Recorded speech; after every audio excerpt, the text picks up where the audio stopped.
so I can get the card, get approved for it, but I'm not going to get the bonus? Hey guys, Sebastian from AskSebby, and today we're going to look at the dreaded American Express pop-up jail. This has been a pretty common question recently because people have been applying for American Express cards, so I figured I'd do a refresher. Big favor before we dive into all of this though, as always, is to give this a thumbs up to help with the algorithm so other people can find this. And if you're someone new here, you want to maximize those points, make sure you stay out of pop-up jail, then consider subscribing. About 50% of you watch but are not subscribed, and we're almost at the 200k subscriber number. Okay, cool. So what is pop-up jail? This is when you apply for a card that you have not had in the past, whether through an upgrade or a direct application, that you get a pop-up saying that you're not eligible for the bonus. There's two different versions of this. One says that you previously had the card. The other one says that they've had a bad experience with you, so a non-satisfactory relationship.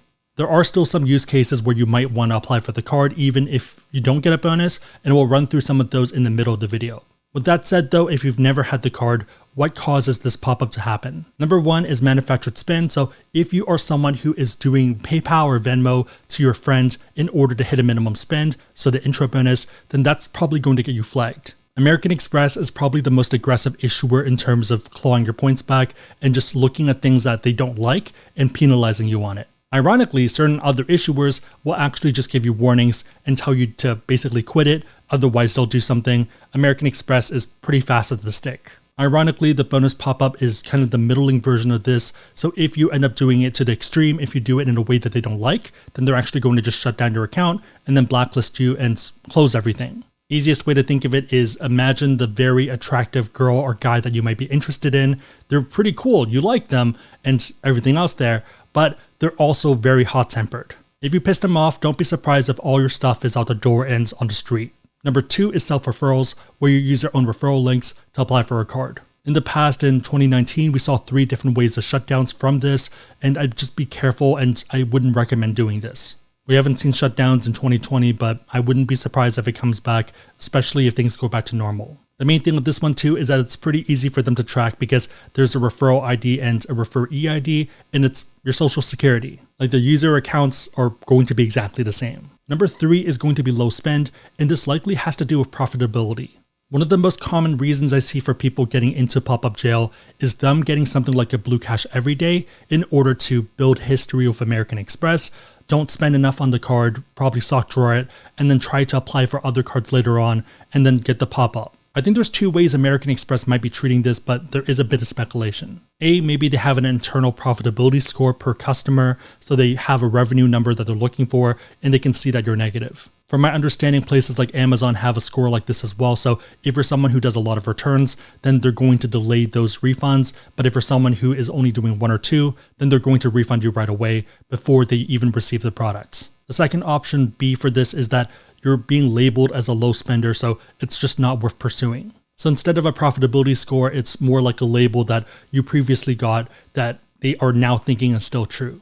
It's kind of like how some places think you're still a student because you keep getting student offers. So basically, once you're a customer with them, they're less likely to give you good offers because they already have you and they kind of already have a profile. But if you're not a customer yet, especially if you're already banking with other people, if they see cards of other issuers, then they want to bring you in. They're dangling a big carrot. Best starting point for American Express is the 150k card match offer, and if you aren't familiar with that, we do have a blog post walking through it, and if you want to check if you're targeted, go to that blog post and use the links over there. Even if you're someone who already has Amex cards, I'd still recommend checking that because there have been times where people still see that offer. If you're looking to add other American Express cards into your collection, we do have links on our website, AskSebby.com, huge way to support the channel.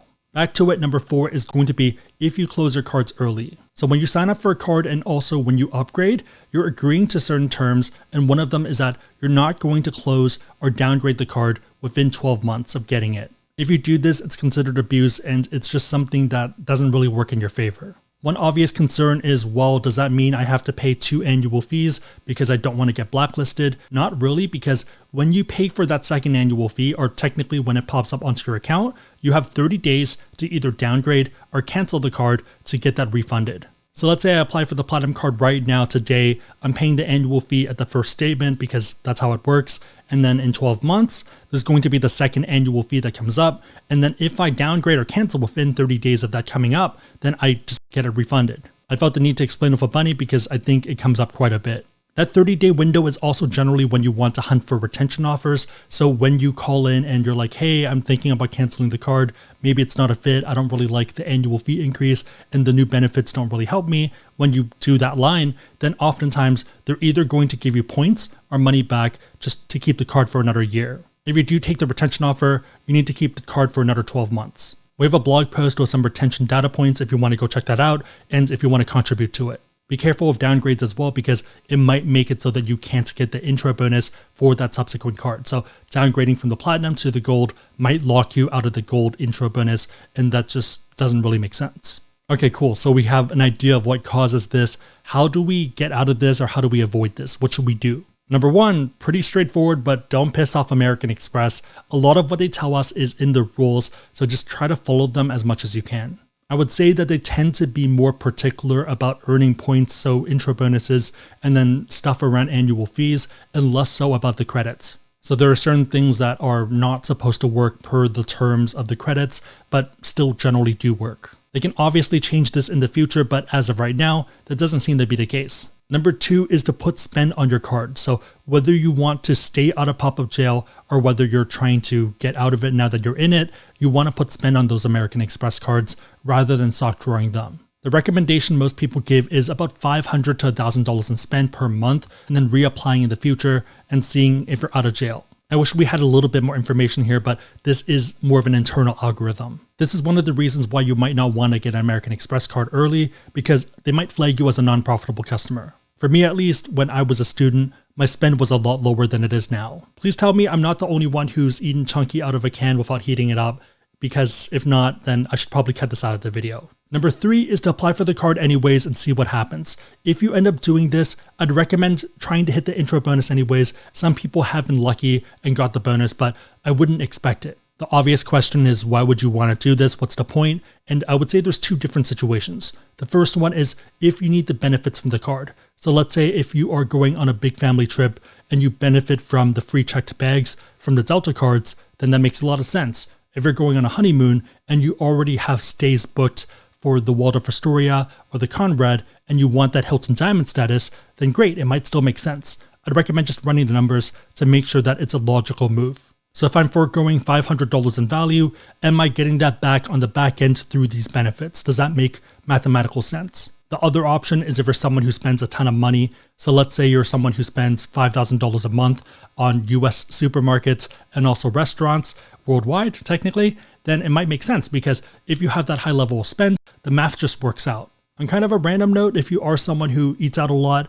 I'd recommend checking out Seated. It's a reservation app where you get something like 5 to 35% back for going through their system. They also have a walk-in option so you don't necessarily have to make reservations, and they also just added Dallas onto their system. Pretty much a no-brainer if you're someone who already eats out anyways, but if you're not, then maybe it doesn't make sense. If you want to check it out and you want to support the channel, you can get $15 after your first meal by using the referral link down below. Let's finish off with 5 commonly asked questions related to pop-up jail. Number 1, I called and they said this doesn't exist. Are you making this up? So the main thing with a lot of this is that it's not really written in stone. A lot of these things like Chase 524 are not publicly facing. They're actually internal algorithms and people have just kind of figured it out from applying for cards. With pop-up jail, I would say it's at least a bit more transparent because you can see it up front. But if you are talking to someone, it might be just that they're not familiar with it. Number 2, is there a one family rule of cards for pop-up jail? So basically, if I apply for the Delta Gold, can I still be eligible for the Delta Platinum and the Delta Reserve? As of filming this, there's no such rule, and if there is a big change,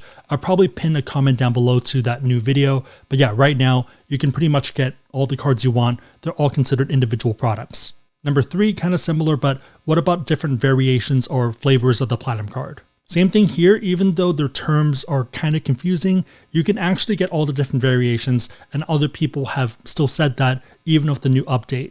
If you are someone getting the pop-up, then it likely means that you triggered it in a different way. It's not because you had a different flavor of the Platinum. In the past, there was a bit of a problem with the Schwab one, where if you applied for the normal one and the Schwab one too close together, their system viewed it as the same card for whatever reason, and you would have to call in order to push the application through. So this actually happened to me 2 years ago, and I think this was even before the pop-up existed, where I had to manually do a push, and the first person I talked to pretty much told me to kick rocks. Second person who actually opened it and looked into it saw that yes, it was a different card and that it was not a duplicate.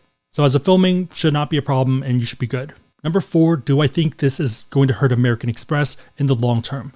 Probably not, because they don't need to keep everyone happy. There's kind of an 80-20 rule here where they probably make 80% of their profits from 20% of their users. If you think about it from a business perspective, the people they piss off with their moves might not be the ones that they want to keep anyways. Number 5, do I think they'll ever get rid of it?